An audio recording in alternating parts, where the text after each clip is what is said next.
Astronauts to the moon. Ignition sequence start. 3, 2, 1. Houston, we have a problem. Liftoff. We have a liftoff. We copy you on the ground. You got a bunch of guys about to turn blue. What you're seeing here is a mirage. What's going on, everyone? It's Jaron from Jeranism, back with another live video for you this evening. Happy Friday to you. This is the 24th of May. Thanks so much for joining me. I do appreciate it, as always. A big shout out and thank you, first of all, to all my patrons who make this channel possible. Not only this channel, but actually all the work I do. The interviews, my other channel, which we'll get to here in a moment. Of course, I do Glowbusters every Sunday for 3 hours, along with Bob, John, and Eru. As well as, what else do I do? Do a bunch of other things, don't I? I think so. I do a weekly radio show on Monday nights at 6 p.m. Pacific with David Weiss. That show remains as the #1 show on Truth Frequency Radio on Monday nights between the hours of 6 and 8 p.m. Pacific. That's 9 to 11 Eastern. So my patrons truly make that all possible, and I cannot say thank you guys enough. And a hello to everyone in the chat. Thank you so much for joining me. I don't have a ton to talk to you about tonight off the top of my head, just a little bit. And so later I'll be looking at the chat and answering some of your questions. And, of course, always reading and responding to your super chats. So thank you in advance for any and all super chats. I do really appreciate them.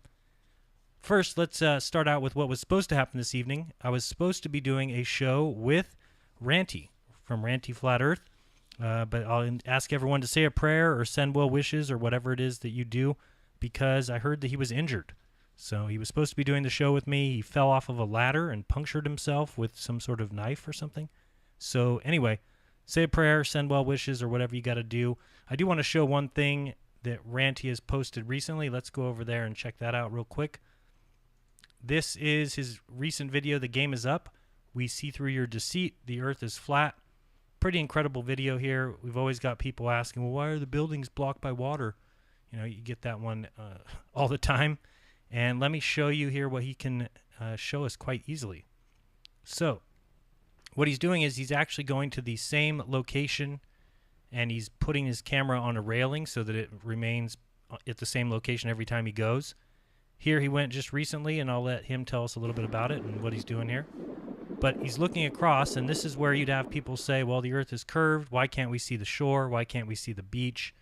All we see is this water covering these buildings, and he's about to show you the difference. And I won't go through the whole video, but he goes to a video from, let's see here, we'll go to this one. So watch this scene here that we switch. We're looking at the picture here when obviously it's a hot day. You've got a lot of dirty air you're looking through. You're getting that inferior mirage, and look what happens when we go to a different day. Well, what do you know? All of a sudden, we do see the beach. We do see the land in front of it. And he shows you here in a little example. So this is what you get on a day when there is the inferior mirage, and this is what you get on a day when there is not. So he was going to discuss this and many other observations, but he's injured. So well wishes to Ranty. Hope you get better. Hope we can do a show later next week. Got a lot of shows coming up and planned. One with Eru, of course. Lots with Eru planned. Also with Clint Whalen doing another segment on our stolen history. But here's another great shot by Ranty. And this video is called "The Game Is Up. We See Through Your Deceit. The Earth is Flat." He posted this on the 20th, about 4 days ago. But you can see the difference here. Of course, we get everybody asking when they go out. And this picture above here would be considered globe proof. Right, a glober would go out, they would get this image here, and they'd say, nope, the ground is blocked by water, therefore there's a hump, therefore there's a curve, therefore we live on a sphere, when clearly you can just go back and do the same observation on a different day when there's less mucky air, when you don't have the inferior mirage, where you don't have that hot weather sitting above the cold water, and look what happens. All of a sudden, the truth of our reality reveals itself. Pretty freaking incredible, wouldn't you say? I would. So, that's that. As far as my other channel, and what I hope is that you guys will all go with me together. I mentioned earlier I have another channel, and so let's follow me over there now, if you will.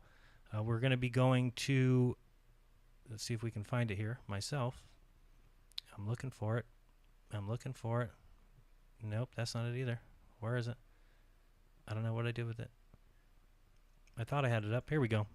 You can go over to my other channel. It's called Jeranism Raw. So just the same name as this channel, and just type raw at the end of it. It's all one word.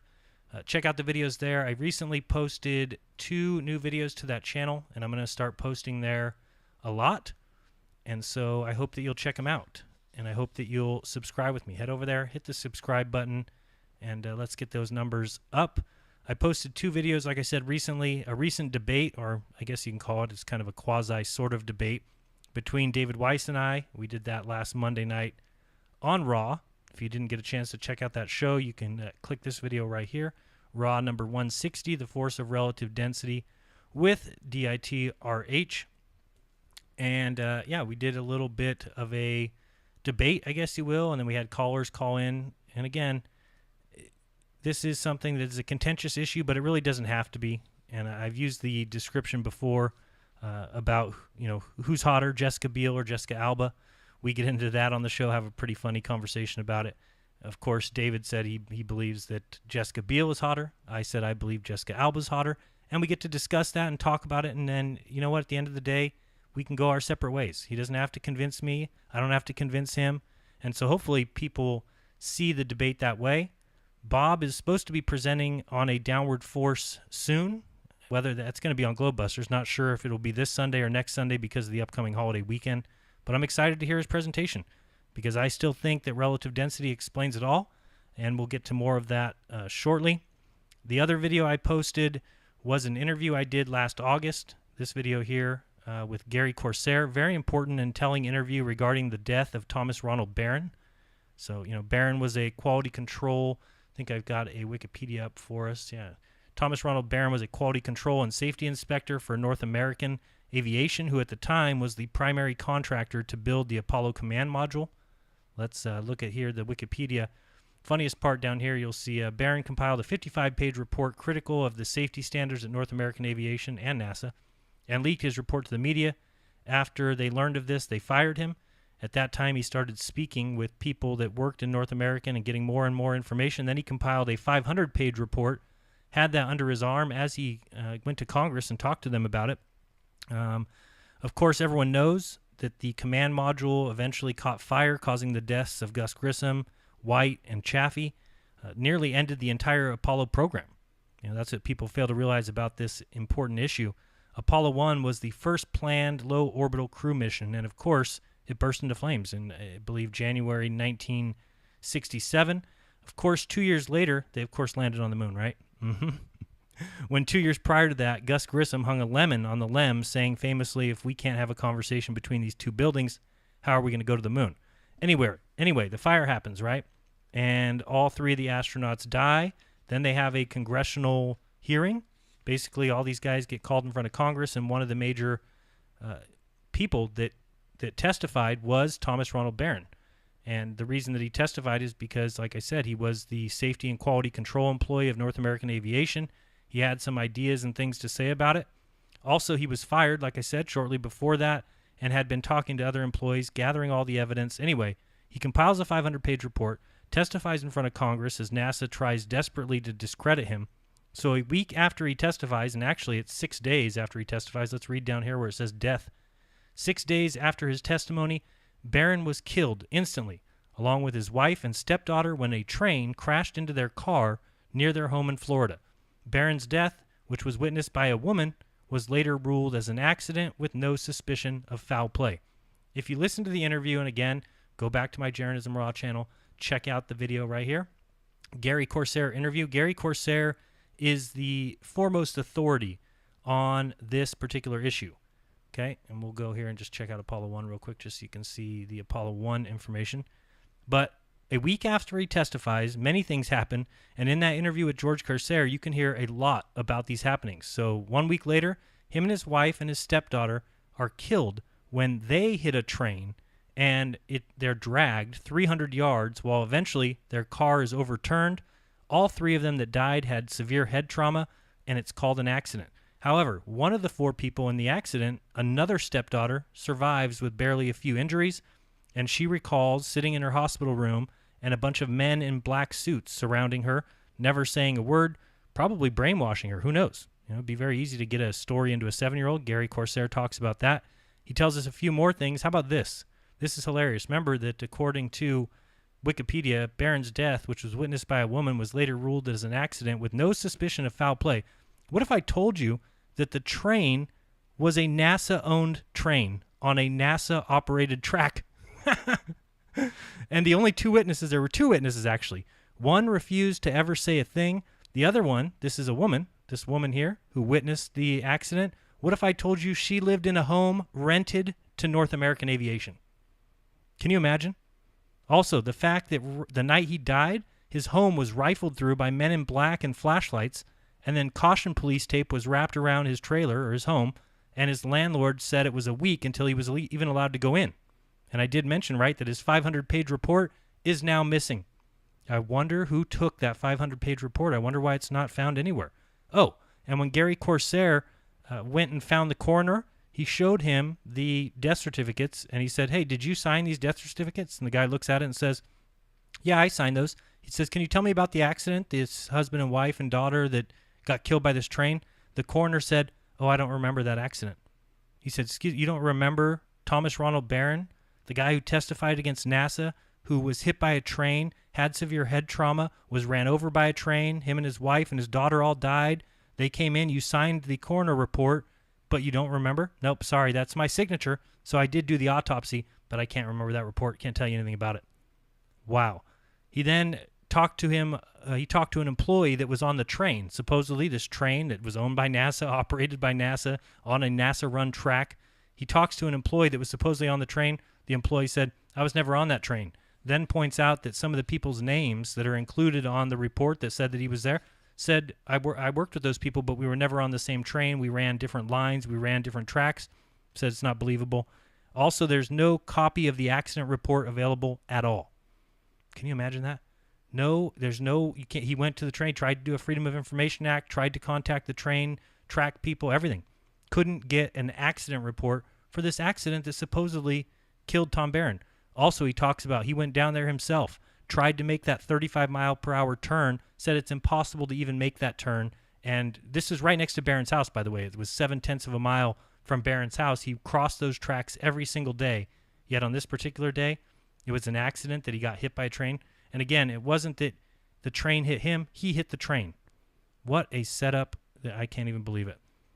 Also, he went to try and find the testimony that Barron gave. He went to the National Archives, and there was just one note in the box, and it said, "One transcript missing, the testimony of Thomas Ronald Barron."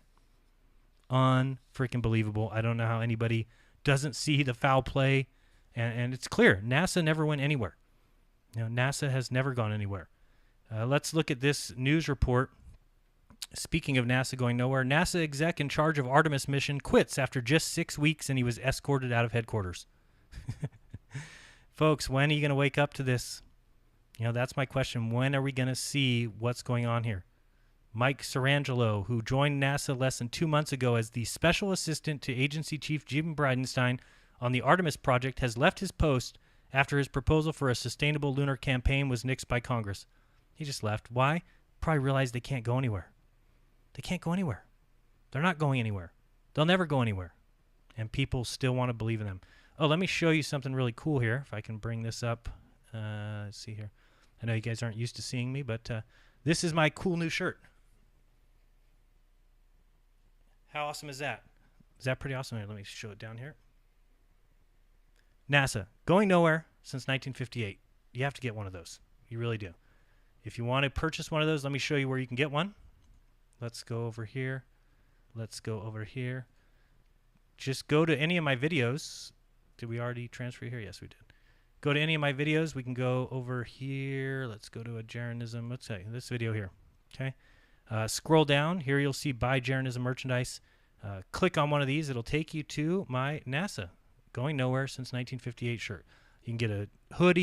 You can get a gray t-shirt. You can get a white hoodie. Maybe you want a little sticker. I think I got stickers in here somewhere. I don't know. Maybe not. I think there's a sticker somewhere. Anyway, very cool shirt. There you go. There's the sticker. NASA Going Nowhere Since 1958. Who could want anything more than that? That's my question. The answer? Nobody. Because it's the greatest shirt ever made. It was hand-stitched by me. Designed. Okay, that's not true. Designed by me. Hand-stitched by whoever Teespring has hand-stitched their stuff. I don't know. But you guys should check it out. It's a very cool shirt indeed. So let's get back to the topic here. And we got a lot to cover, but we'll get through it. Okay, so the other thing, we talked about Thomas Ronald Barron, of course. One cool thing coming up that I wanted to mention here. Let me see if I can bring this up as well. So real quick, we'll just look at the curve calculator. We're going to beg the question here. Because coming up, I believe it's June 2nd. And I'm going to try to go down there. I'm not sure if I can get down there yet. I do have a graduation to attend June 1st. But if I can, on the 2nd at the Salton Sea, there's going to be another test. It's going to be a mirror test. I believe there's some French TV show or something, somebody coming out to do a mirror observation.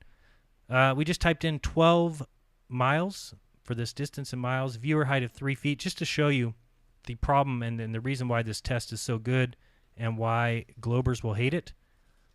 If we scroll down here, oh, by the way, if you don't click advanced, you'll notice that good old Muck West has removed the bulge calculation. There is no more bulge calculation on here.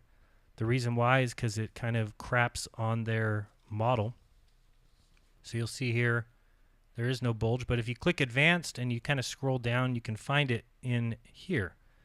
And you'll see that across 12 miles with a 3-foot observer height, we've got 24 feet of bulge. You can see that here, right? Hopefully you guys are looking at the same thing. Yep. Okay, there's your 24 feet of bulge. Now what I'm going to show you is I'm going to transfer you over to here just so I can give you an idea of why this is so devastating to globe believers. All right, hopefully you can see that image. Let's talk about it. So if this is the bulge that would exist between two locations, here is the problem for globe believers. If we set up a camera here, okay, and over here we set up a mirror. We'll make it silver just so you can know it's a mirror. Silver. There we go. All right. And we wait until around sunset, or it could be 4 or 5 o'clock, 6 o'clock. It can be around there. And we take the sun, which is going to be over here. It's not gray. We'll make it yellow. There we go. Now, this mirror here is going to reflect the sun to this camera here. And by the way, this has been done before. Check out my video called Monterey Bay Mirror Observation Proves Flat Earth. You can also check out the Flat Reality Earth Explorers, who are the ones that did it.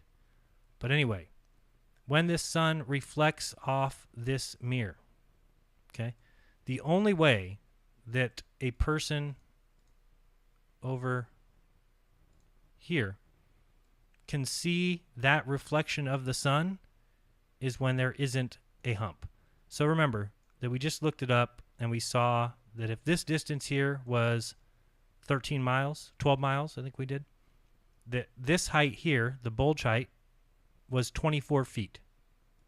This camera is going to be 3 feet above sea level. This mirror is about at sea level, maybe a foot above. Yet, we've already done this test, and you can see the mirror reflection. Now, if anybody knows anything about heliographs and the way they work, you must have line of sight to see a reflection. I ask you to go outside tomorrow, grab a mirror. It can just be a little 8-inch mirror, a little bathroom mirror, whatever. Have somebody stand at a distance where they can reflect the sun to you, and then at any time, if you block your view of that mirror, you don't see the reflection. Of course, it makes all the sense in the world, right? You could take a book, take something, and just come over here and kind of block the mirror. And the second that your view is obstructed from the mirror, you can no longer see it. Well, guess what? There's all this hump right here that is blocking the mirror, yet we're able to see these reflections. Unbelievable, right? Well, not if you know that the Earth is obviously and observably flat, not if you know that we've been lied to, not if you know that perspective has been hijacked and they're calling it curvature.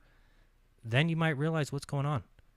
And there's no possible way that if you think that, oh, well, this sun is shining here, which is reflecting this light here, and this camera is seeing the light here. Nope, sorry, that's not the way reflections work off of a mirror. In order to see the reflection, you have to have line of sight to the mirror. And again, go look up heliographs. They used them in the 1800s and 1900s for military uses, mountain to mountain, communication. Why were they so great? Because you have to have line of sight in order to see the messages sent from the mirror. Okay, so if you have to have line of sight, that means you have to be able to see this mirror from here. So what's happening?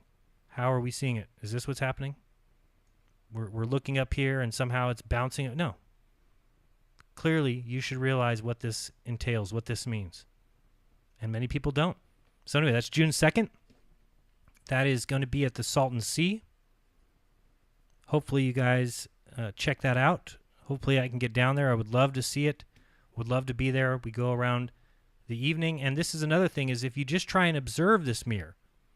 So, if you try to take a camera, P900, P1000, and you zoom in, well, all the mucky air that sits above, and again, I believe that this is a flat line here. Obviously, the water is not curved. There is no hump. That's the reason we can see the mirror. But there is let's say this is the line. There is some mucky air here that makes it a little bit difficult to see. That's what happened in the last Salton Sea experiment. And you try to zoom in and you just can't see past this. But what does burn through that quite well is the reflection of the extremely bright sun. Okay, and that's what they're going to show at Salton Sea. So that's really very awesome. And thank you to Muck West for removing the hump calculation, the bulge calculation, because it always tells me something. Why would you have it there and then remove it? If people don't remember, it used to be located right up here. It would say hump. But why did they take it down? Well, because of videos like mine, videos like others, that show that the hump proves that there is no hump. There is no bulge. There is no water bulging up between you and distant buildings. Okay?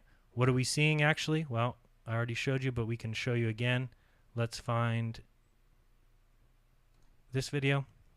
Here you go. Globers want to say this is the hump. Oh, there's a hump of water between you two. No, there's not. Okay? So, but the hope is, now imagine that we have somebody standing on the beach. Can you see what I'm doing? Let me make it a little bigger here. There we go. Imagine that we have somebody standing on this beach, standing about right here, and they are, let's say you're trying to observe them. So you're zooming in here, can't see anything. Man, looks like water's blocking it, looks like it's a hump. There's obstruction there, it must be curvature. That's the way that they tell the story. That's the way they want you to believe it. That's the way they have to have you believe it. But the difference is when you have somebody here with a mirror and that person is reflecting the sun behind you, that actually breaks through this muck. And you can actually see the flashes of the mirror. Again, it's not going over any hump. It's not going over any curve, which is physically impossible. Go out tomorrow with a mirror. Do it for yourself. Test it yourself. Take a mirror. And the second that mirror is obstructed by anything, let alone a huge hump 24 feet tall. That's 2.5 stories tall. You think somehow you're looking over the roof of that 2-story building to see the mirror? No, clearly not. Clearly, that's not what's happening. Again, this is the problem. Here, you would have the mirror. You could see it flashing. Here, people would go out and they'd say, I can't see. There's obstruction. But no, if you flash that mirror, it breaks through and you would still see it. And just like you can see this lined up, you can see that the shore is right about here. Okay, so that mirror would still flash and you would see it. Globers are ridiculous. They are ridiculous. I don't know if you guys have seen any of the videos of the light disappearing. I think Jose J.G. Gonzalez did it. Basically, when you lower a light down to the floor from a distance, after it gets below that point that you can no longer see it, due to it being at a reduced angle, due to it being at the deck, that place that has the smallest angle that our eyes can see, it disappears. So what do these guys come back and say? Oh, it's because the floor isn't even. Well, think about the ocean. Do you think the ocean is even? No. And that's what Ranty and I were going to talk about today. We were going to talk about swell. We were going to talk about tides. I'm going to leave that to Ranty and I to come back and talk to you, but we'll talk about it in depth. So check out that video coming soon as Ranty gets the knife out of his back. But that's literal, by the way. Anyway, let's continue on with our next subject, our next topic. And that is the wonderful video that was put out recently. Let's head over there if I can find it. Oh, but first, before we get there, let's listen to a quick video. This is on the channel Flatzoid FE. Do check out his channel. Do subscribe, as I just did. And check this out. This is, and I played this in many of my videos, this is simply Richard Feynman talking about the scientific method, talking about what happens when observations don't meet theory. Let's listen up.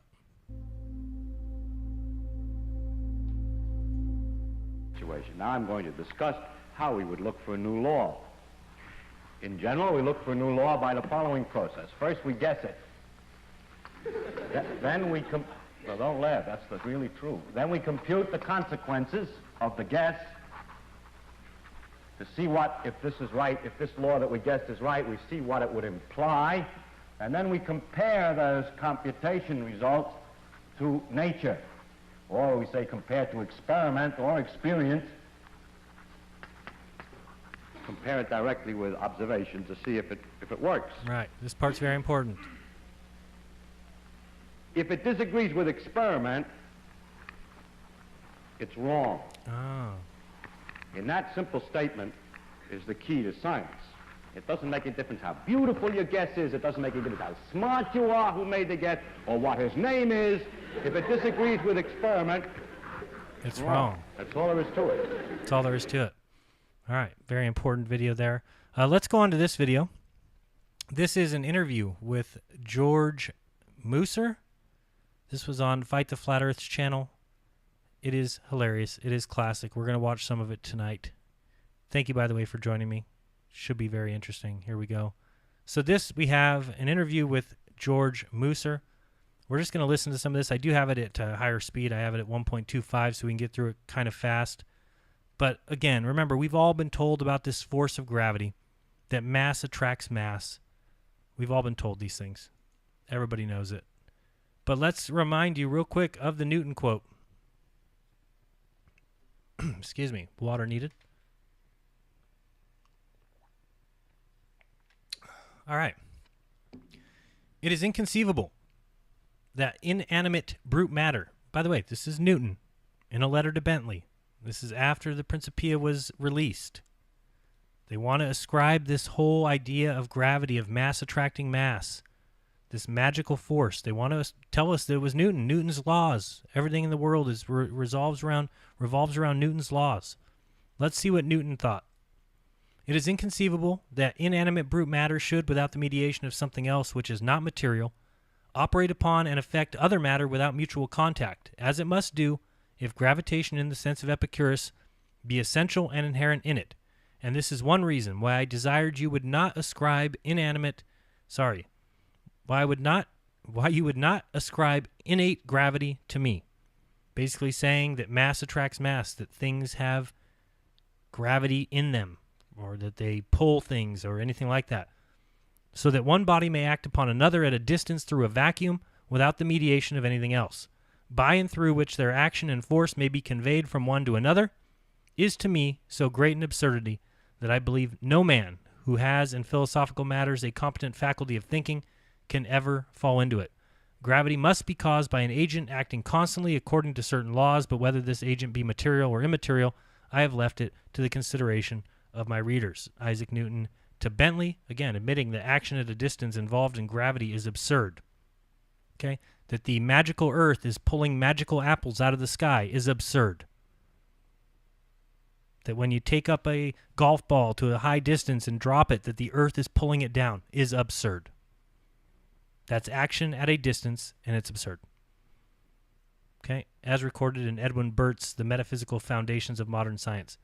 So we have this George Musser. We'll let him introduce himself to you on Craig Fight the Flat Earth's channel. And then we're going to get to listen to some of the things he's got to say, and we're going to get to have a good laugh. Okay, let's head over there. And again, this is for commentary, for critique. It is definitely protected under the fair use doctrine. Let me bring it up here. Let's go to this one's probably better. All right, let him introduce himself to you. And I'll actually include my picture here if you want. All right, let's let him talk, shall we? Guys, welcome back to the channel. I'm Fight the Flat Earth. Now, today is a very specific video. I've been having a back and forth, as I'm sure most of you are aware, with Sleeping Warrior. One of the specifics he's been talking about is an article written by the gentleman that I am speaking with today, Mr. George Musser, who is a contributing editor for Scientific America. George, would you just like to take a few minutes to introduce yourself? Yeah, George. So, as you said, I'm a contributing editor for Scientific American magazine. I was a senior editor there for a number of years, actually for almost 15 years, on the topics of fundamental physics and space science. My background's actually in planetary science, although I really can't claim to be a planetary scientist anymore. That's so deep in my history. But my thesis work was on the planet Venus.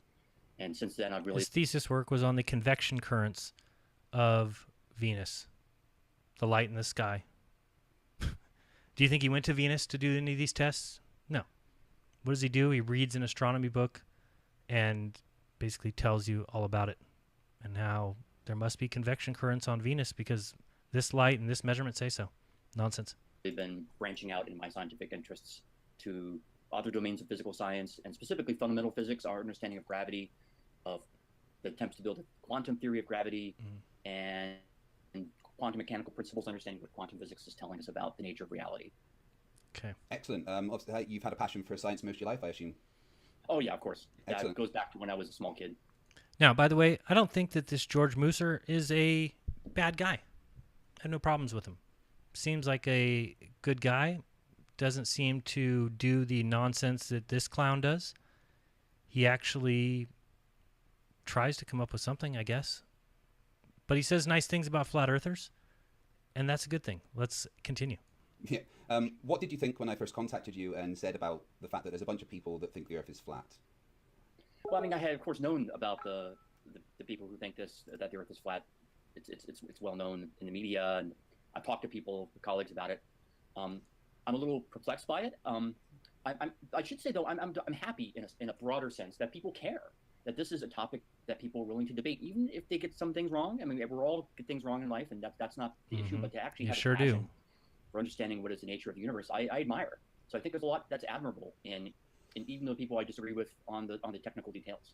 Okay, perfect. I'm not really going to talk any more about flat Earth in general, so we'll just get into it, really. So Sleeping Warrior has been citing an article that you wrote. So he's now going to talk about Anthony Riley.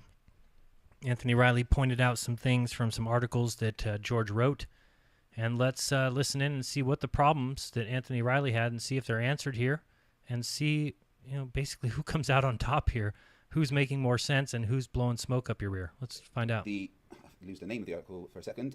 How Einstein revealed the universe's strange non-locality. That's the one. So the main issue that Sleeping Warrior has with this was the phrase you used of Einstein snapping the wand. Now, Sleeping Warrior has the impression that this means that Einstein snapped the wand and therefore disregarded everything that Newton ever did. meaning his law of gravitational acceleration is invalid and, as he calls it, antiquated science and shouldn't ever be referred to. Could I just get your clarification on what you mean by snapping the wand? Right. So, Right, just to take a step back, the kind of overall message of that article was to look at kind of a progression of scientific ideas. So Newton developed his law of gravity really based on Kepler's laws and brought his observations of Mars and the planets in our own solar system and their orbits and positions. Right, he's talking all mathematical formulas here. They've never gone out, they've never touched anything, they've never done anything on their own. This is simply the mathematics involved, and if you've ever read Copernicus's work, Copernicus even tells you, you're a fool if you enter this line of thinking and believe that they mean anything to be real or reality. They don't. Simply mathematical conventions to explain what's going on in the sky. Newton developed this law of gravity that we're all taught. But even Newton and his contemporaries had a real problem with that law. So notice that. Even Newton had a problem with his law that we've all been told is the, mass attracts mass nonsense.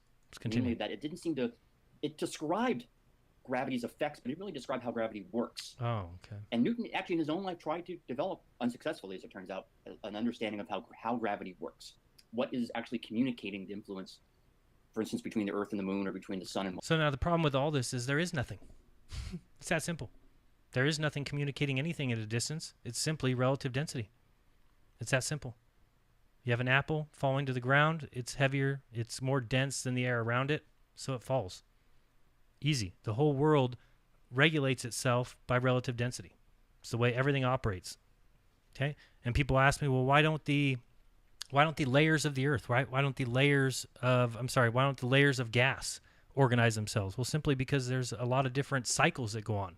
For instance, the heat of the sun heats up things. We know the earth is where it's hottest at the ground level.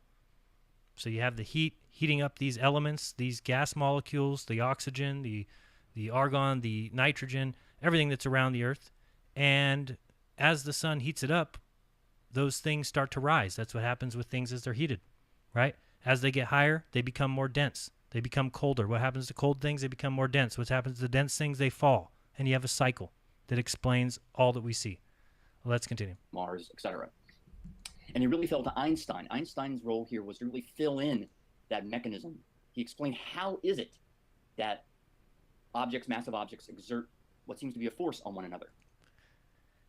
I don't know how to tell people that they simply stole the idea of relative density and decided to make it a force and say, well, let's call the weight of things an actual force.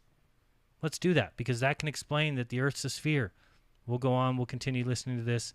Hopefully you start to see the problem here. Now, literally, it's not a force. Oh. Literally, it's not a force. The force of gravity is literally not a force. So the thing about Newton's laws, you can't take it literally. But the thing about Newton's laws is we can't take them literally. Okay, don't take Newton's laws that we've all been taught are literal, that mass attracts mass. Don't take them literally. Newton himself didn't. That's right. Newton himself didn't. Okay? We already described that. We already told you that. Again, Newton didn't take him seriously. In fact, he said, and I agree, and I read it again, that gravity should be innate, inherent, and essential to matter, so that one body may act upon another. Remember, we're talking about the sun. We're orbiting the sun because we're within its gravity and it's pulling us and pushing us and all this nonsense. But again, that's action at a distance through a vacuum. It just says right here that gravity should be innate, inherent, and essential to matter, which is what we're told. We're told that the sun has massive gravity because it's so massive. It pulls the earth captures the earth captures the moon, so that one body may act upon another, which is what they tell us that it does, at a distance through a vacuum, which is what they tell us that it does, without the mediation of anything else, which is what they tell us what it does. Now, again, we're going to get to it in a second, what they actually changed that to. They completely changed it to fantasy land. Einstein came along and described a fabric of space-time, and it gets so ridiculous, and I don't know how people don't see it. But let's continue with this. Without the mediation of anything else, by and through which their action and force may be conveyed from one to another, is to me so great an absurdity that I believe no man who has in philosophical matters a competent faculty of thinking can ever fall into it. Let's go back here again and continue. or Newton had various ideas on this, but generally it's thought that Newton did not take his own law that literally. He didn't. That there is a force reaching from one object out to another. There's not. However, you can act as if there were one, and it's perfectly valid for... Oh, you can act as if there were one. Folks, do you see the problem here? So there's a force. Sorry. So there isn't a force, but you can act as if there is a force. Now imagine how easy it is to go from that to the Earth is not a sphere, but you can act as if it is a sphere. Do you see what kind of double-speaking nonsense comes out of these guys' mouths? Do you see the problem here? Do you see what happens when we've got Michio Kaku, who comes along and says, oh, in regards to cosmology, we have the greatest mismatch in the history of theory versus actual science, theory versus observation and testing. We're off by a factor of 10 to the 120th. That's a 1 followed by 120 zeros. These guys have been blowing smoke and creating fantasy for hundreds of years, and they've got the entire world buying it. So now, there isn't a force of gravity, but you can go ahead and act as if there is a force. Okay? So the Earth is not a sphere, but you can go ahead and act as if it is a sphere, and that's what they've done entirely. They can take perspective, they can take refraction, and they can just simply spin it, tell it a different way, tell a different story, and then all of a sudden you can act as if it's obstruction by the bulge of the Earth. This is their entire problem. This is the entire trick. The applications of Newton's laws to act as though this force is operating. So you can still use Newton's laws to calculate gravity as a force. Oh, you can still use the mathematics involved? Sure. If you want to hijack the actual weight of items, if you want to hijack that and say, oh, let's call that little g, let's put it in all our equations, and let's go ahead and pretend that there's some sort of force. Sure, you can pretend that there's a force pulling things down if there's really just the relative density of items causing them to weigh more than the area that they're in. I'm more dense than the air that I stand in. If I stand on a scale, the scale will read it out to you. What did they do? They hijacked that. They came along and said, no. That scale has nothing to do with the fact that, Jaron, you are more dense than the air. It has everything to do with the fact that the Earth is so massive that it's pulling you down. So what does Craig come along and say from Fight the Flat Earth? Well, we can pretend, right? We can use them as equations, right? We can still calculate it, right? It still makes us right? Absolutely. And it works to a high degree of approximation. There are circumstances under which it great. to... So the force that isn't a force, but you can act as if it's a force. You can use mathematical equations as if it's a force, just like the Earth is not a sphere, but you can use mathematical equations that we built on our own, and then you can act as if it is a sphere. Reveal that it's merely an approximation, but it's a high accuracy approximation that is used routinely by NASA to do its missions, by just all of us whenever we act, when we understand the formations of planets and so forth. So when we understand the formation of planets, no, you've calculated nonsense. You've created equations, George. The Yep. snapping of the wand that I was referring to was the specific idea that the force is non-local. In other words, that Earth reaches out as though by magic to hold on to the moon and grip it. That's what we're told. Newton thought that gravity acted instantaneously.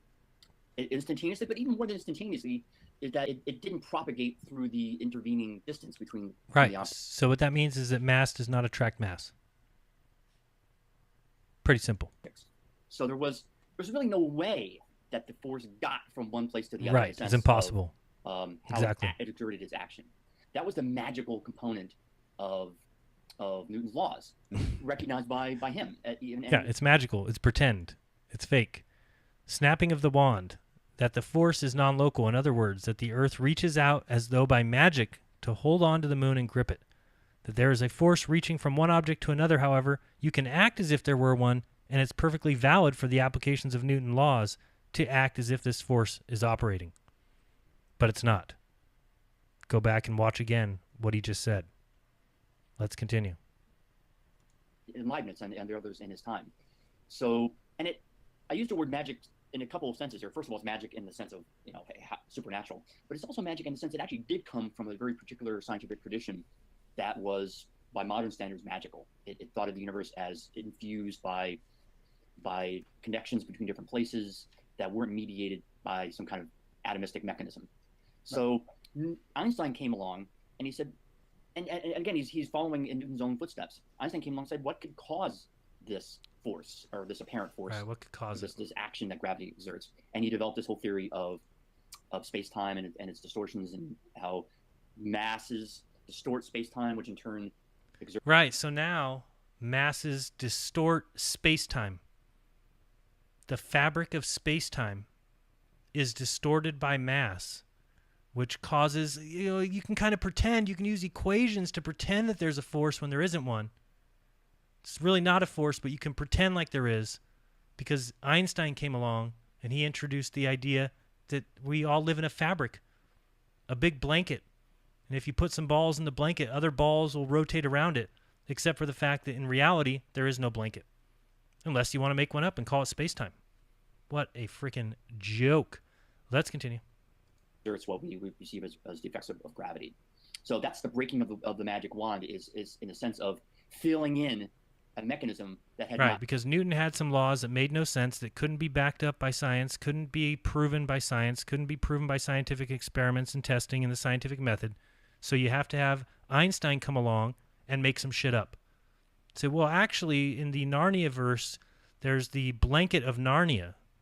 And when you have masses in that blanket, other masses are pulled to the center because the blanket distorts.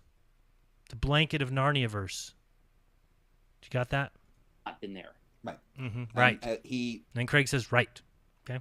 Like he gets it. Says about the fact, because you say it snapped the one in two by showing that the curvature of space-time and not an invisible force gives rise to gravitational attraction. Right. Now, am I right in assuming that when you say not an invisible force, that doesn't mean that you still can't calculate it as a force? Who cares what you can calculate as? Well, this is the whole problem I just said. So the Earth is not a sphere, but you can use some mathematical equations and pretend it is. Obviously, as my understanding is, like I said, Newton just thought it was something that propagated everywhere instantaneously throughout space and was almost an inherent property of matter, whereas Einstein... No, Newton did not think that. Rewind that. Let's hear again. Newton did not think that. Again? Was almost an inherent property of matter. No. Whereas Einstein gave a reason, and the way that Oh, Einstein gave a reason. Thank goodness for Einstein. Oh, man, what would we do without Einstein? Thank God Einstein came along and said, no, we all live... The fabric of space-time is like a big blanket that things pull to the center of. God, you guys don't get this. Describe it, and I would like to see if you agree with this, is that gravity is the warping of space-time by mass, which changes the locality of things, which manifests within physics that we can measure as an accelerating force. Yeah, I think that's pretty good. And I like the word it's kind of nonsense, but I mean, science, as you know, sure, operates on multiple levels of explanation. Sort of. And often we speak in an approximate way. We can kind of pretend things that aren't, and things that are not. It's just kind of whatever we want to do as scientists, we can do, because we're just trying to tell a story. We're just storytellers. And Newton's story didn't work anymore because we couldn't test it. So Einstein came along. He introduced us to new theories, new ideas, fabrics of space-time, and even though those can't be proven, we went with that story. To kind of make progress. By the way, in a little bit, we're going to be watching Owen Benjamin. Guys, I want you guys to watch his first 15 minutes from a show the other day. It's freaking great.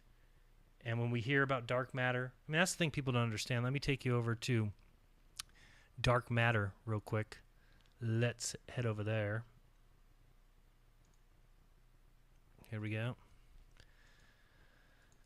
So when we talk about dark matter, Ken, again, this is hilarious because the only reason that dark matter exists, and I don't know if people understand this, if people recognize it or not, if gravity wasn't here, okay, you would not need this whole idea of dark matter. Dark matter exists simply because they look out into the universe and things don't jive with the gravity that we're supposed to have. So what did they do? They invented dark matter. And again, we got to listen to Owen Benjamin go into this in detail. But dark matter is a hypothetical form of matter. Oh, thank you very much for the super chat. Mass doesn't attract mass. Yep, thank you, no proof, exclamation point. Thank you for the super chat. I really do appreciate it. Dark matter is a hypothetical form of matter that is thought to account for approximately 85% of the matter in the universe and about a quarter of its total energy density. The majority of dark matter is thought to be non-baryonic in nature, possibly being composed of some yet undiscovered subatomic particles. Can you imagine this is what we fall into? This is what we've gotten from our science This is what we've gotten from our best minds, is that there's a hypothetical form of matter that is thought to account for 85% of the matter in the universe. But the problem with it is it's never been discovered yet. It might be made up of some undiscovered subatomic particles. Its presence is implied in a variety of astrophysical observations, including gravitational effects, that cannot be explained by accepted theories of gravity. See the problem there? Do we need to listen to this one more time? What happens when we can't... Let's hear it again. Disagrees with experiment, Right. it's wrong. Wait a second. I thought that when it disagrees with experiment, we make up dark matter. Come on. Richard Feynman doesn't know what he's talking about. Let's hear it again. If it disagrees with experiment, Right. Make up dark matter. it's wrong. Oh, it's wrong. In that simple statement is the key to science. I thought the key to science was making up other concepts. Coming along and saying, no, it's actually a fabric. It's actually mass distorts the fabric of space-time, causing things to have some sort of aberration that we can call gravity, and then we can make up things and tell people that mass attracts mass, when really it's just a conception. It's a mathematical formula. It's a hijacking of the word weight. It's a misunderstanding of density. Ladies and gentlemen, the universe is quite simple. Relative density explains it all. It's that simple.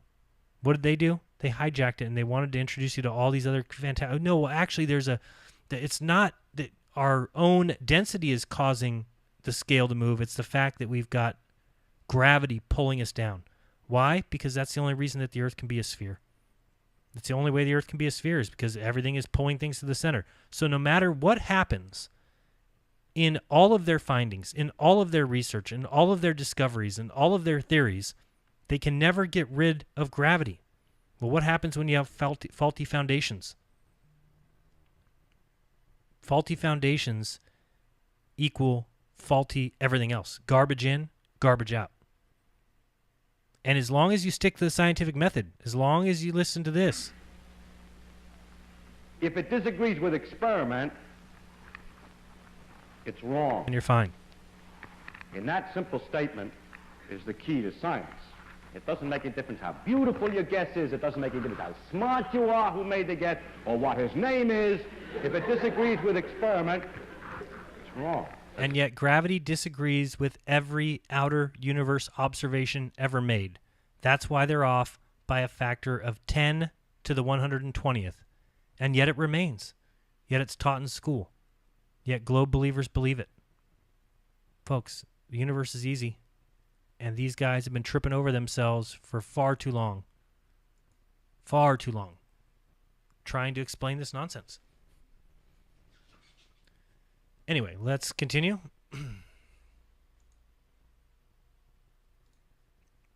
That's the wrong video. Here we go. Progress and understand phenomena that we observe, even though we kind of know deep down it doesn't quite work that way. So we know, for instance, that Let's listen to that again. We speak in manifestation. I mean, science, as you know, operates on multiple levels of explanation, and often we speak in an approximate way to kind of make progress and understand phenomena that we observe, even though we kind of know deep down it doesn't quite work that way. So we know, for instance, that this death phenomena seems to be solid, but if you were to carefully examine it, actually there'd be mostly empty space there, and the solidity... That's such nonsense. It's not mostly empty space there. I can't stand that nonsense. The desk is solid. ...is produced by the electrical magnetic forces. But if you make up that there's these atoms that we can't see, everything is made up of these invisible things that nobody can see, that they can't dissect, that they can't ever observe, those are basically made up of empty space. So really, if everything's made up of atoms that are made up of empty space, then things aren't really solid, they're empty. Makes sense. Between the atoms and the hand, the atoms in the desk and the atoms in my hand, for example. Thank you very much, Joshua Doyle. Defeat the pedos, defeat the globalists, Alex Jones, hashtag Globebusters, hashtag Jeranism. Yeah, so I'll probably go through this video. I will get to Super Chats in a moment if I miss any, because I want to hear these guys out some more. Here we go. Yeah, so we can still call things solid. I mean, scientists routinely do that. Right. And then at a deeper level, they know it's not really solid, and then they question what solidity even is. And it's a similar thing. That's the problem. Do you guys not see the problem here? With Newtonian gravity. Right. We can and do, and we must think of Newtonian gravity as a force. We can and do and must think of it as a force, but it's not a force, but you can act as if it is a force. That doesn't mean it really is, but we're not. That doesn't mean it really is. Doesn't mean it really is a force. Level in this case, we still think of it as a force for understanding projectile motion. Right. Throw a baseball. No, projectile motion can be described with relative density. So can throwing a baseball can be described the same way. When you or calculate the orbit of the moon or a satellite. Right, the orbit of the moon or a satellite, right. It works extremely well. Or NASA's missions, right? It's only really the fundamental physicist who's trying to understand the causes of things that really begins to question that picture. Yeah, I mean, we still don't fully know the complete cause of gravity. I mean, we understand that. Oh, we still don't fully know the complete cause of gravity. Oh, no, not at all. Do these guys not know what science is? Do they not understand cause and effect relationships?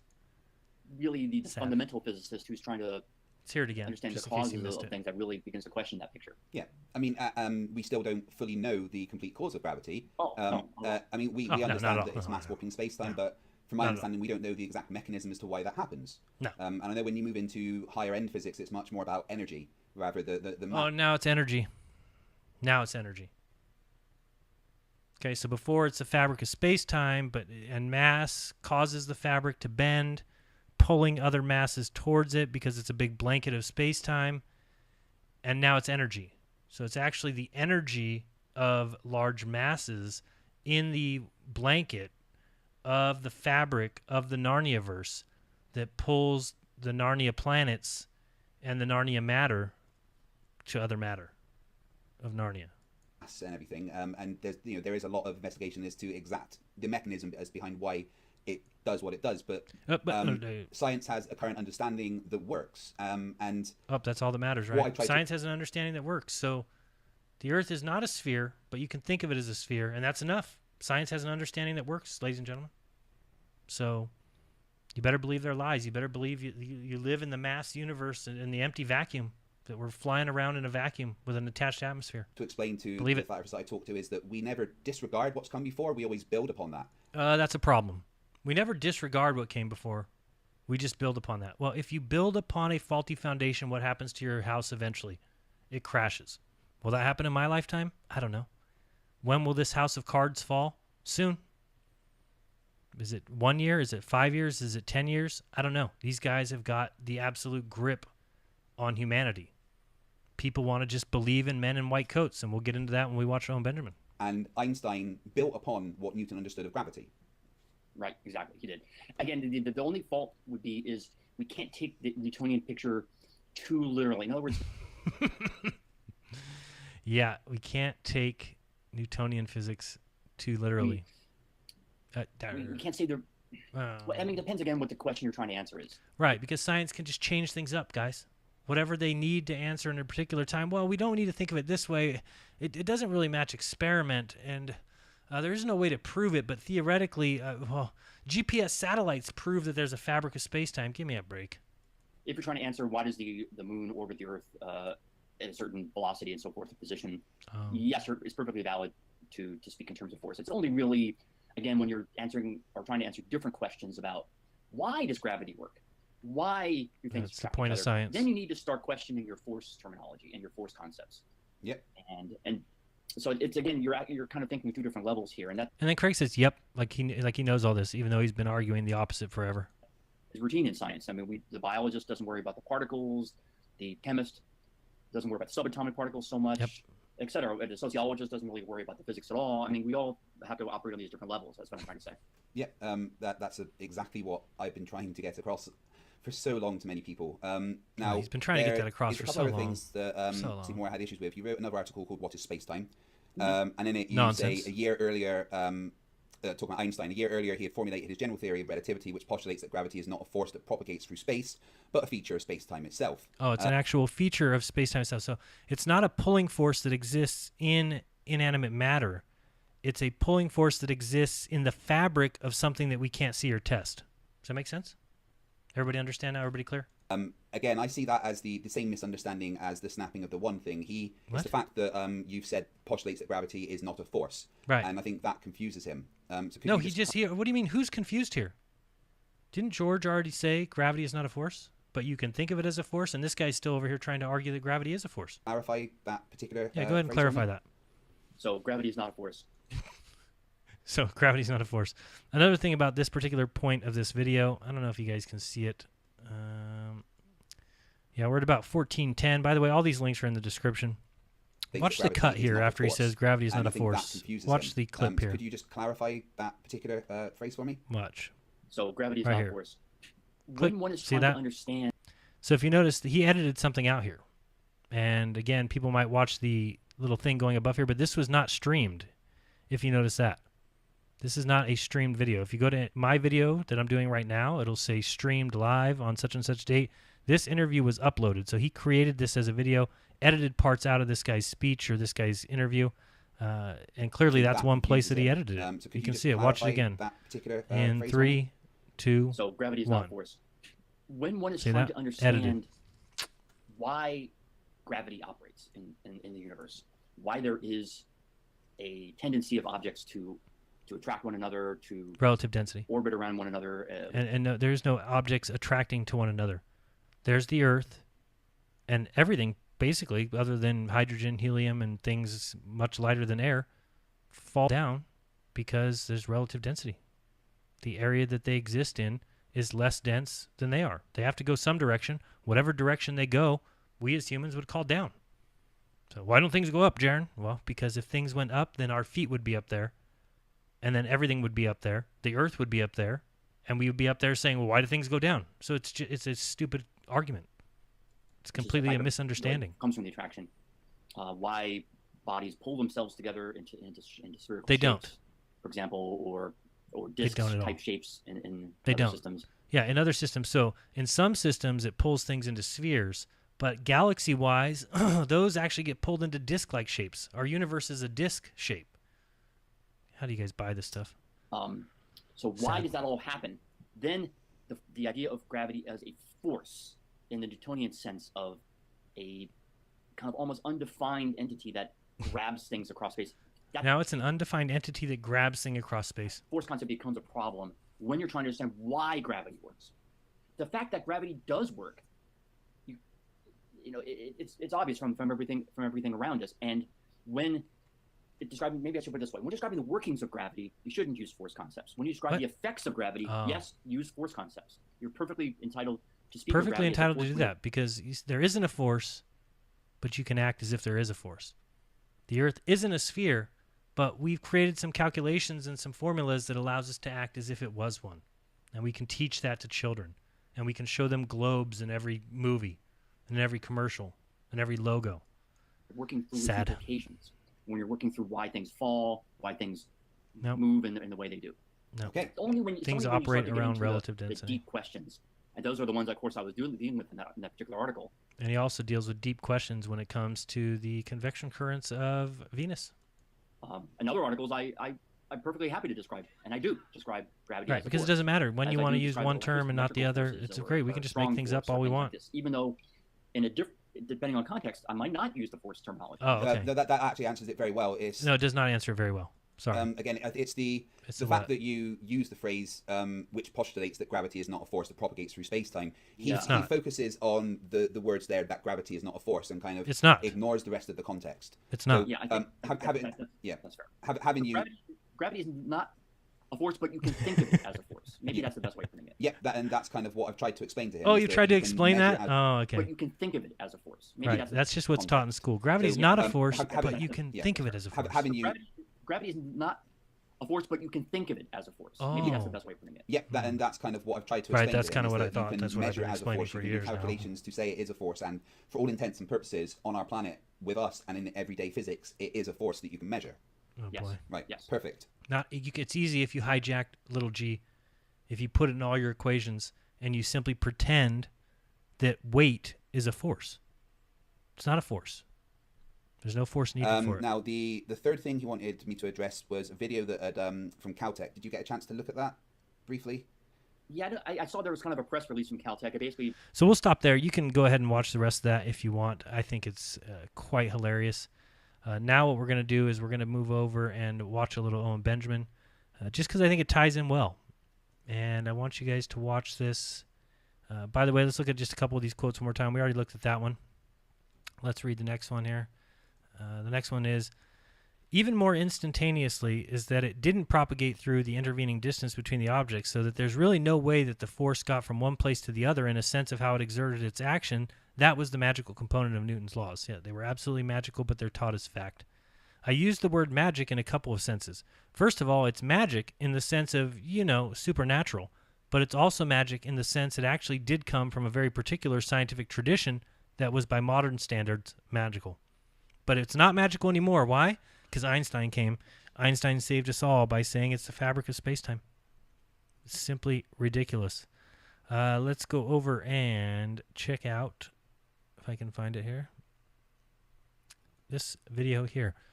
Now, again, I already read my little piece on dark matter. We're going to listen to Owen Benjamin here. It's at 1.25 speed just to kind of speed it up a little bit, to move through it a little faster. But I hope you guys understand the hilarity that this video holds and the reason why I find it so hilarious. Because this is what people fail to realize about all these concepts. And when you understand that gravity is needed so desperately for the Earth to be a sphere, it's needed so desperately to have this downward force that pulls planets into balls, that holds moons in orbits of other balls, that has those two balls orbit around bigger balls, and none of it is needed and none of it is real. We exist on Earth. Everything was placed here for us. Things sort themselves out by relative density. All the heavier items are on the ground. If things are heavier or more dense than the area around them, for instance, we exist mostly in air, in an air atmosphere. When things are more dense, they go down. When things are less dense, helium balloons, hydrogen, those things rise. And again, if you're asking, well, Jaron, why do things go down? Why don't they go sideways? Well, if you picture a golf ball in the air, it has to go somewhere. There's a disequilibrium between that golf ball being of much higher density than the air around it. It has to go somewhere. And the direction that it goes is what we would always call down. It's a human conception. It's a human idea. Nothing more. There is no force of gravity. There is nothing pulling to the center of the Earth. Let's watch Owen Benjamin. This is quite great.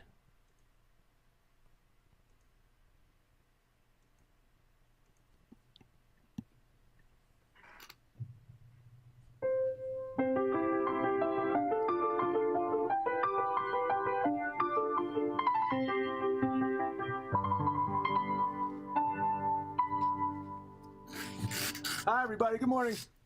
Lost my old NASA button here. I just wanted some darn respect today, so I'm wearing my lab coat with my NASA button. Hang on, let me get it higher. There we go. Because I want some damn respect in this world, and I learned that people are so stupid. And I've learned this, and I just have to accept this. The people are so stupid that if you just wear a white coat and a little thing that says NASA on it, people think you're smart, regardless of what you're saying. So if you can say some really smart things, and people say, oh, no, you're stupid, because you're not wearing a white coat. Here at NASA. So I wanted to start off today as the people come in. It's called the Big Bang Theory. I'm going to read it with music that they always play in these videos to make people think that it's real. It's music is the best rhetorical device there is, next to maybe canned laughter, as we saw with Seinfeld, as we watched 4 psychopaths with borderline personality disorder blame the world for being caught cheating, lying, scamming, and stealing, and ruining the lives of others. But with a laugh track, everyone thinks it's super likable. It's similar with anything scientific. If you're wearing a white lab coat and a little thing that says NASA, and then you have this type of music playing, people will believe anything you say. The Big Bang Theory is the prevailing cosmological model for the observable universe from the earliest known periods through its subsequent large-scale evolution. Not true, by the way. That isn't true at all. Not true. The model describes how the universe has expanded from a very high density and high temperature state, and offers a comprehensive explanation for a broader range of phenomena, including the abundance of light elements, the cosmic microwave background, large-scale structures, and Hubble's law. The farther away galaxies are, the faster they are moving from Earth. All nonsense. Absolutely. The Hubble telescope isn't even real, by the way. Thank you, Owen. If the observed conditions are extrapolated backwards in time using the known laws of physics, the prediction is that just before a period of high density there was a singularity, which is typically associated with the Big Bang Theory. Okay, think about how little information is in that. Typically no associated with. That means it's meaningless. So typically means usually, doesn't mean always, doesn't mean never. It in fact is void of any meaning. Typically means usually. I typically get a coffee in the morning. So if someone's like, so you got a coffee in the morning? Maybe not. Typically. And then associated with means associated. Like, I'm associated with AAA. Does that mean you work for AAA? Put that badge back on. No, it means I have a little card in my car that I've never used, but I'm loosely associated with it. Typically. I'm loosely associated with Meryl Streep because we're both Americans and have worked in the acting profession. So when you have words like typically associated with, you realize that there's absolutely no meaning in it whatsoever. Zero. So what this is saying is if the observed conditions are extrapolated backwards, reverse engineered, in time, which people don't truly understand at all, using the known laws of physics, which change regularly. They have a half-life of 12 years, by the way. Every 12 years, half of all physics knowledge is replaced. Sad. The prediction is that just before a period of very high density, there was a singularity, which is typically associated with a Big Bang. Singularity, no one a knows what that mathematical is. point. No one can explain it. No, it's mathematics. Physics. Equations. Physics are undecided. Oh, you think? Physics are. This is by the way. This is Wikipedia. Right. This is what the Big Bang is. Physicists are undecided whether this means the universe began from a singularity, or that current knowledge is insufficient to describe the universe at that time. Right. I think we're going to go with the latter because it said typically associated with is meaningless. Sometimes, maybe. Detailed measurements of the expansion rate of the universe place the Big Bang at around 13.8 billion years ago. Okay, so detailed measurements of the expansion rate based on something that no one can agree exists, based on in calculations time that no one really understands, based and on formulas. as Einstein, the liar, pointed out, is relative based on how close you are to a gravitational wave, which has not been proven. Right. After its initial expanse, the universe cooled sufficiently to allow the formation of subatomic particles, and later, simple atoms. So, where did the atoms come from? What matter? Like, how did an atom form from nothing? Dude, it's the Big Bang. It came from a dense point. In college, and then you're called a racist, a bigot, and a homophobe. I'm racist. Because if you don't want to put your ween in a man's butt, it means you're scared of him. Yep. Giant clouds of these primordial elements. By the way, whenever they say primordial, it means it's a lie. They used to say primordial soup was where life began. There was something called primordial soup 1 billion years ago, and lightning would strike this primordial soup. Right. And created me. That's where simple amino acids formed. This has been disproven by all of mainstream science and any 5-year-old that knows how to say words. Badgers. So primordial is a meaningless word. It carries no meaning whatsoever and is used to make a magic trick. NASA. There you go. NASA. After its initial expansion, I read that, giant clouds of these primordial elements, mostly hydrogen, which is an atom, by the way, with some helium and lithium, later coalesced.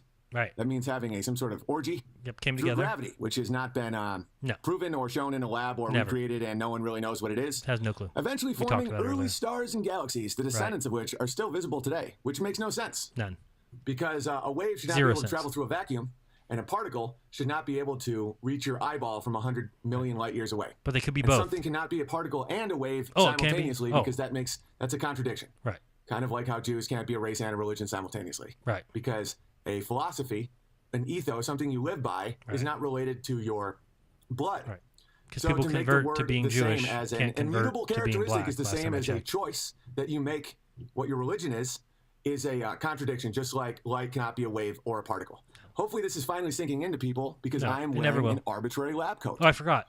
Yeah, people are getting it now. Let's keep reading. This is what Big Bang means. This is my interview with also Owen observe here. the gravitational effects of dark matter surrounding galaxies. We'll see what dark matter it actually is in a second. It is a nonsense word. Absolutely. Dark lives matter. Dark matter matters. No, it doesn't. Hey, man. Dark matter matters. Dark matter. It's pretty funny. Though most of the mass in the universe seems to be in the form of dark matter, Big Bang theory and various observations seems to indicate that it is not made out of conventional baryonic matter, protons, neutrons, and electrons, but it is unclear exactly what it is made out of. One of the reasons I'm doing such a massive takedown of science. So I guess we have some trolls. Joshua, yeah, I'd be happy to give you a hammer. By the way, thank you so much for the super chats, acting like a troll. And Jeranism, can I get a wrench so I can drop the hammer? Yeah, you can. Let me go over there. Sorry, I was going to watch the chat later, but right now I'm watching this. Let me see if I can find you.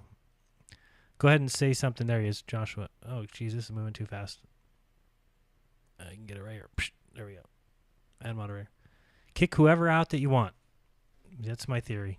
If you don't like my videos, if you don't like the stuff I present, don't watch it. It's very easy. If you don't like this video, because guess what? I don't go watch videos I don't like. Easy. Very easy. All right, let's go back over there now that I've done that. And added you. Oops, sorry for that. Shouldn't have had to see that. I'm on the wrong screen. Let's find, here we go. Let's continue. Science is because I was researching dogs last night, just doing a lot of research. I find dogs fascinating. I found out that a Tibetan Mastiff was sold in China for $1.5 million because they managed to make them like really red looking, and the Chinese are just really wealthy these days because of NAFTA. And I found out that scientists now cannot prove. One of the biggest hits to science was the Genome Project, and then also further genetic research. Dogs don't come from wolves. Little known fact that the science community is hiding. Unfortunately, they're having to admit now. So your Chihuahua is not a descendant of wolves. So now what they say is it is a common ancestor, right? They share an ancestor, right? Common ancestor, which doesn't mean anything. Oh, sure. Okay. They say that when they're when people find out that they're wrong.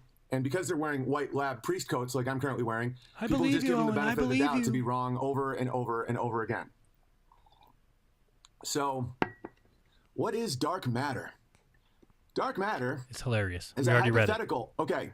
They're now saying that the universe is mostly made up of matter that is not measurable. Right. And it is not made of neutrons, protons, never or been electrons. Observed. It's called dark matter. And it's hypothetical. Form of matter that is thought to account for approximately 85% of the matter in the universe and about a quarter of its total energy density. So what this sentence means is absolutely nothing. Nothing. It's saying that the majority of matter in the universe, because according to how scientists have laid out the universe and how much matter would require for the Big Bang to work and for the expansion and all the stuff we just talked about a second ago, they were 85% short of matter. So what they invented something that's nonsense called dark matter, which is hypothetical and cannot be but measured. Einstein thought of it. And it is thought to account, which means there's no proof of it whatsoever. The majority of dark matter is thought to be non-baryonic in nature, possibly being composed of some as yet undiscovered subatomic particles. So right now the scientific view of the universe is that something that has not been discovered and is at this point theoretical accounts for the vast majority of all the matter that can't be seen, measured, and has been dreamt up in the minds of complete psychopaths. And people are like, and that liars. Checks out. That makes more sense I than believe us being created by a loving God. Nope. Its presence is implied in a variety of astrophysical observations, probably by guys in bow ties that most likely have been accused of rape. Possibly. Including gravitational effects that cannot be explained by accepted theories of gravity unless more matter is present than can be seen. Basically what this is saying is, because science is now contradicting itself over and over and over constantly again, every day, and that the models they keep showing us not only cannot make predictions, but the more we discover, the more we realize that none of it was at all true. One model that works is that by God. That's one reason why people keep saying that that religion is on a decline. I don't think that's true at all. I think that it is resurging faster than people want to admit, because this is total nonsense. And at first, you believe that because of feats of engineering. This is why so many people are finding flat Earth and then becoming more religious, more spiritual. Why? Because the nonsense that you've been told is simply a lie to hide the fact that you're created, to hide the fact that the Earth is created. Makes it very easy for them to tell. That's why they need these spheres. Atheists need it so bad. Please let me have a reason why I'm worthless. Please let me have a reason so I can be a speck of dust. Please, can I have a reason? Yeah, you can have a reason. Airplanes, cars, the steam engine, all, indoor plumbing, the electric grid, all this stuff. That's all engineering. That isn't science at all. Because of that, people wearing these coats can come. Right, they can come say whatever they want. They come say we can go to the Mars. We've got craft on Mars. We're remote controlling craft on Mars. And we've got the Voyager satellite that's out 13 billion miles away communicating through the space Wi-Fi. Holy smolies. And say, there is no God. It is called dark matter, and no Right. one can believe how great it is. So great. And people then believe them because they're wearing these jackets. All right. Dark matter is called dark because it is not a. But and they wouldn't all lie to us. And they wouldn't all lie to us. And they can't all be liars. Are you saying all scientists are liars? Is he saying that all scientists are liars? No. He's saying they're just as confused as everybody else. Thank you, by the way, for the super chat, Russian Nerd 2014. Let's continue. Electromagnetic radiation. What that means is not only can you not see it or measure it, right? It can't it even doesn't be interact at all with anything. With anything. So you can't even measure it based on its secondary interactions. But it's there. Trust us. Has to be. Even magical. It better be there. Guys, dogs aren't even descended from wolves. All right. And when I question nuclear bombs being real, people call me an idiot. People think that the Big Bang is real and that dark matter is real. It's sad. Okay. There's no interaction Dark with observable radiation such as light, and is thus invisible to the entire electromagnetic spectrum, making it extremely difficult to detect using usual astronomical equipment. Extremely difficult to detect. What they mean is by anything. It doesn't exist. Of course, it's extremely difficult to detect. Impossible, yeah, because impossible. It's not there. It's only in the mind of a madman. Or the people that the madman teaches. The primary evidence for dark matter, let me guess. I won't even read this. It has something to do with how it must be there because of the math equations that they've established. Right. The primary evidence for dark matter is that calculations show that the galaxies would fly apart instead of rotating, or would not have formed or move as they do if they do not contain a large amount of unseen matter. Yeah. Basically what it's saying is if it doesn't have this nonsense thing that can't be measured, then all of our calculations of gravity work. Are wrong. Other lines of evidence include observable observations in gravitational lensing. Let's go back here one more time, just because I think it's important. Let's hear him again. To see if this is right, if this law that we guessed is right, we see what it would imply. Right. And then we compare those computation results to nature. Right. Or we say compared to experiment or experience. Or to invisible things and made up matter. Directly with observations. Can't be directly with observations. We check it directly with observations to see if it works. Well, what about if we can't observe it? What if we just made it up? Compare it directly with observations. Compare it directly with observations of like dark matter. Okay, I got it. With the observations of something that we can't see. If it disagrees with experiment, okay, it's wrong. Oh, but in that simple statement is the key to science. It doesn't make a difference how beautiful your guess is. It doesn't make a difference. What about if it's a great theory of dark matter? Or what his name is. If it disagrees with experiment, it's wrong. What if we can't see it, though? What if we can't see it and it's just a fabric? It's the Narnia fabric. It's the Narnia blanket. And the massive Narnia planets of the Narniaverse cause other Narnia particles. Well, it's basically there's an undiscovered particle of Narnia. It's called the Narniacle. I don't know, whatever you want to call it. It hasn't been discovered yet, but the calculations tell us it must be there.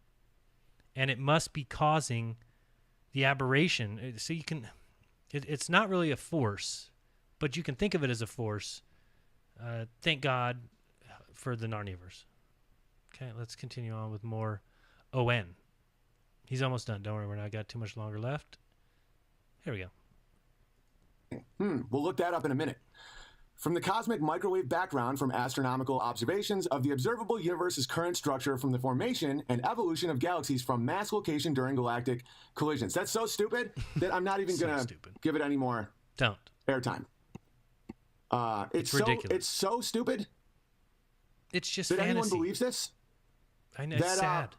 I mean, good luck. Hopefully I'm rescuing your minds here, though, because I am wearing the white jacket of authority. That's the only reason we're watching you today, because I figure you've got matter makes everything work.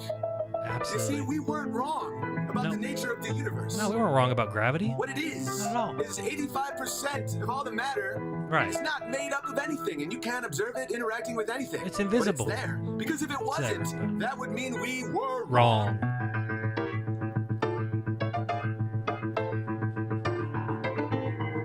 Wrong. They were wrong. About gravity. About everything. But they're not wrong. They're always right. Science is always right. If they're not right today, they'll be right tomorrow. How dare you not know this? The universe came from I a was hot, wrong dense for like 30 point. seconds because my NASA thing fell off. Oh, I forgot that. Put that back on there. Man, now I know what it feels like to be a normie. You know, it fell off for a second. And to believe all this stuff. And to accept it all. You know, people are unbelievably naive, and they believe anything they're told. Absolutely. It's remarkable. You ever seen the Carbonara so hopefully effect? this helps you guys understand that what you're being told is complete and utter nonsense. And then people will say that I'm the crazy one. Here's the irony. And I'm this crazy. Is something. This is I don't mind saying this that. is my cross to bear, and I get it. You know, It happens. Speaking the people truth is are going to make so people think dumb you're crazy. that they don't understand when someone's smarter than them. So they think that because I am not agreeing with what they learned in school, because the authority figure, the person wearing this jacket, said, "There's more galaxies in the universe than grains of sand on all the beaches in the world."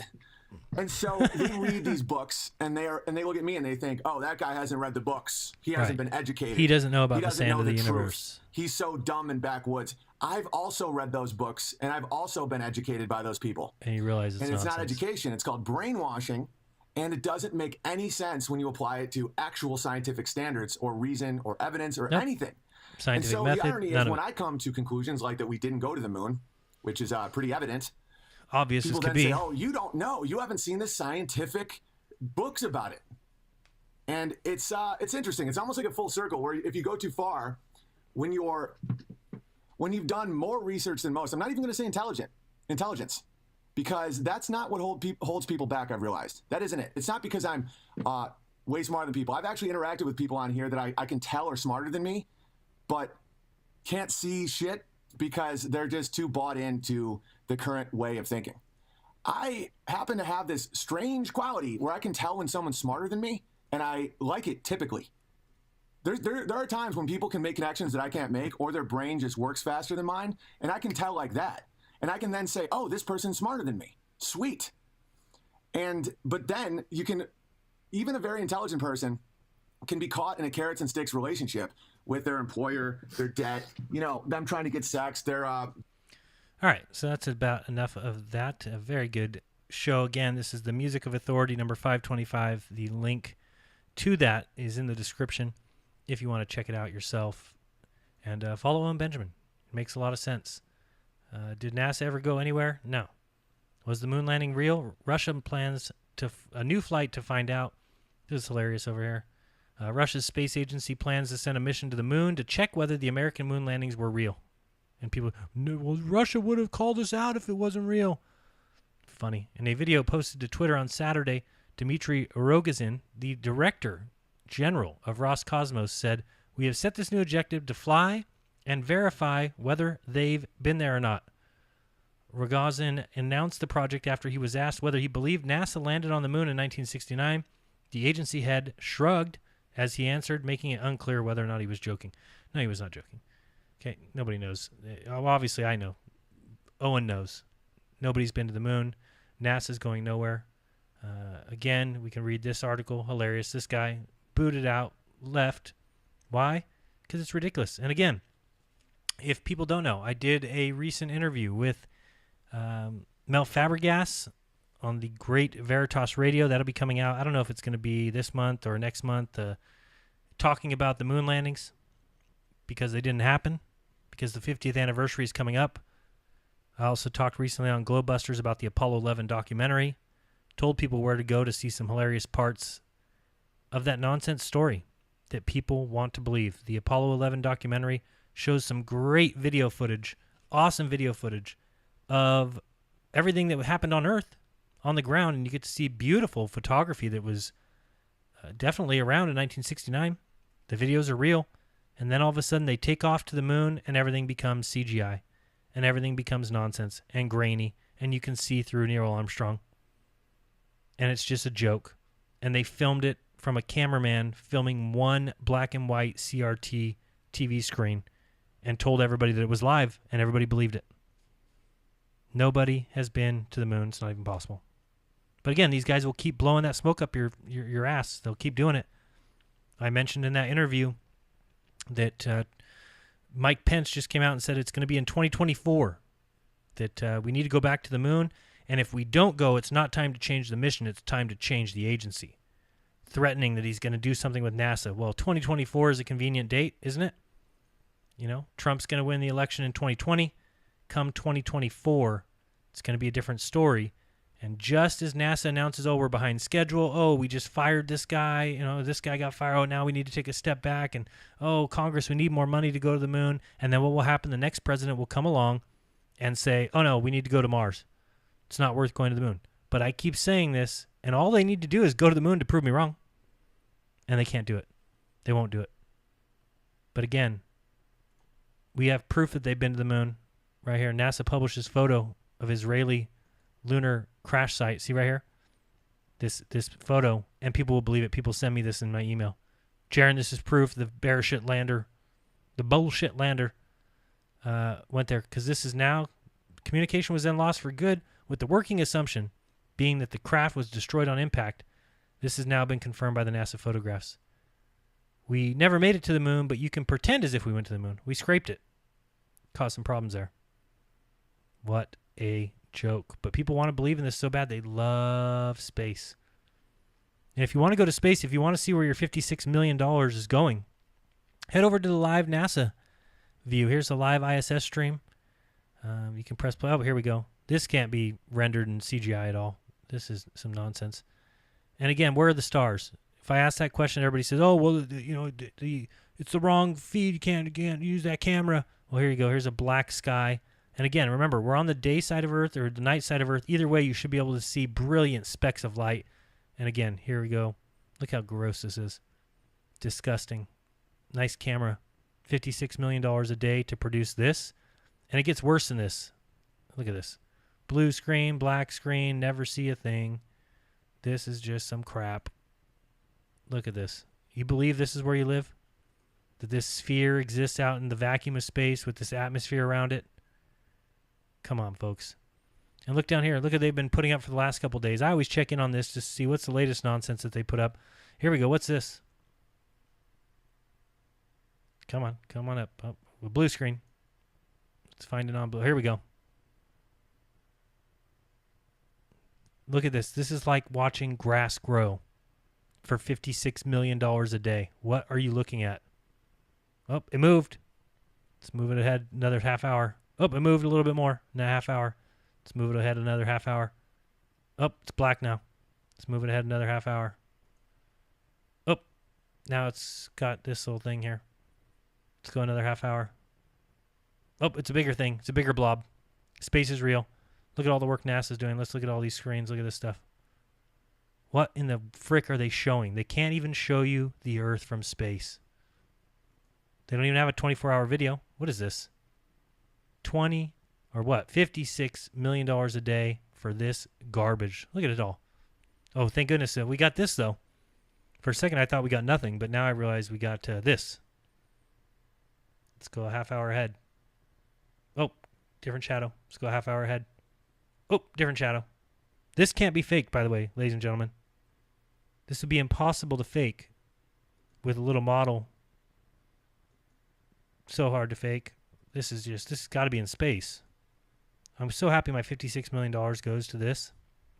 Fantastic video. How about this one? Any better? Let's see. There we go. How about a half hour later? Oh, it's a little brighter. Half hour later. Oh, different view. How about this view? Show me something good. Come on, NASA. $56 million. Oh, blue screen. Oh, it's broken. Oh, there we go. Some computer controls. Well, this has to be real. I saw something move. Oh, blue screen. There we go. This can't be faked. It's got to be real. It's just flying around the sphere of the Earth. Give me a break. Unbelievable. Thank you so much, Robert. I appreciate that. Big super chat. Thank you so much. L. Willis, NZ. Awesome, Jaron and OB. Oh, Benjamin. Yeah. I wish you'd do a show with me, but I'll take pretending that we're talking. But no, it's a great show. Thank you very much for these super chats. I do appreciate it greatly. This is just garbage, guys. Garbage from NASA, garbage in, garbage out. And again, go back and listen to George Mooser tell you about gravity. That's worth more than this is. $56 million a day. Hey, go subscribe to Craig and fight the flat earth. He's at least doing something. Not like NASA. Not like space agencies lying to you. And again, the earth isn't a sphere, but you can think of it as a sphere. We can make mathematical equations that say it's a sphere, just like gravity isn't a force, but we can pretend that it's a force. We can think that it's a force. We can make believe that that force is there. We can hijack perspective and we can call it curvature. We can see obstruction and we can say, oh, that's obstructed. We can say that the floor is uneven. That's why you can't see that light down that long hallway, but then forget about the fact that you're looking over the ocean at distant buildings and saying, well, why can't I see the shore? Oh, you don't think those waves get in the way? Is that really what you think? Sad. Extremely sad what this world has come to.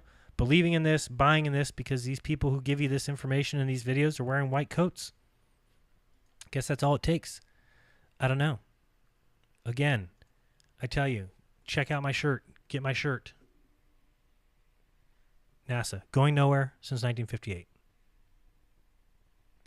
A more true thing has never been said. That's the way it is. Again, if you want to find those, go to any of my videos and scroll down till you find the Teespring links. And if you want to support me in other ways, you can do so at paypal.me/Jaron. You can no longer use the Amazon link. I have been unceremoniously removed from Amazon due to them not liking me anymore. Even though I was bringing them lots of business, sometimes $5,000 in sales a month. But they removed me.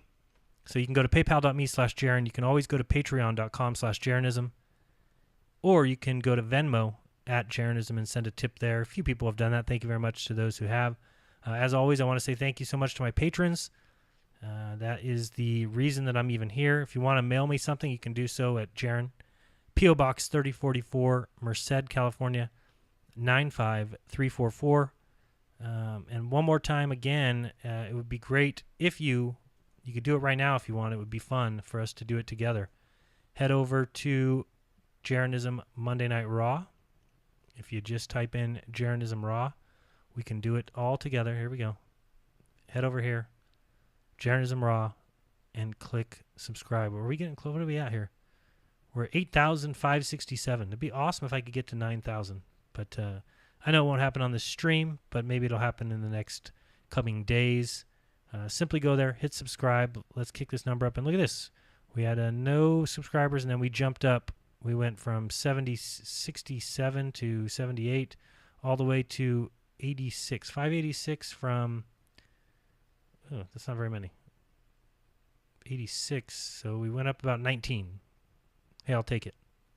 But if you do that, that'd be greatly appreciated. I'm going to be posting videos there again. Check out the Gary Corsair interview. Check out Raw 160, The Force of Relative Density, where Dirth and I have a little bit of a debate. Check out Globebusters. If not this Sunday, I still have to find out from Bob if we're going to be having a show. Not positive due to the holiday weekend. If we have one, let's check out Bob as he's going to give a presentation on a downward electromagnetic force. Again, I think relative density explains it all, but I'm always open to hearing proof or being shown proof in the other way. And if not, hey, we can disagree. It's okay. Go listen to the show. I talk about the Jessica Biel versus the only problem I have is when people are lying, which happens a lot in this discussion. People lie, just like you've got Brian Cox saying, no person in the history of the world has ever believed that the earth is flat. That's a flat-out lie. Okay? When you have Stephen Hawking make a show called Genius where he says, we're going to get ordinary people to tell you where you live with all these tests and experiments, and then you get a high school teacher, you get a NASA employee, and you get a scientist to come on your show and lie and say, I'm not a scientist, but when really she absolutely is a scientist. You can find a video a year earlier of her saying, hi, my name is Kat Bobino, and I'm a scientist. Those are liars. Those are the people you should have problems with. Not the people who are telling you honestly that they believe in relative density or somebody else believes that there's a downward electrical force. Who cares? Okay? I think Jessica Alba is far more attractive than Jessica Biel. Who frickin' cares? If you're on Team Biel, great. You can try and convince me why you think that she's better looking. Go ahead. Spend all day doing it. And I'll listen, and I'll consider your arguments, and then I'll make my conclusion. Same thing with relative density and all this stuff. You guys can believe whatever it is that you want. And again, get this shirt simply by going to any of my videos, like here. Scroll down to the Buy Jeranism merchandise. Click on this NASA Going Nowhere Since 1950. It's only $22. You can get a great quality shirt like the one I'm wearing. And what you're seeing here is a mirage, of course. So yeah, check it out, and should be fun for all. I believe that's it for me this evening. When I did read the super chats, I'll probably go live tomorrow and just read some chats, chat with the guys in the chat, and see what you guys got to think. But I've gone long enough for today, so let's do that tomorrow. And I remind you guys, as always, to do your own research, because when you do, you'll never again believe what you've been taught. Go check out Fight the Flat Earth and George Musser, and you'll find out that gravity isn't a force, but you can think of it as a force if you want. Just like the Earth isn't a sphere, but you can pretend it's one if you want. There's even equations that'll help you believe it. And if you go to Honolulu on the equinox, the sun will set at 270 west, and therefore the Earth's a sphere. What a bunch of crap. Believe what you want, guys. Again, do your own research, and until next time, this has been Jeranism. Peace!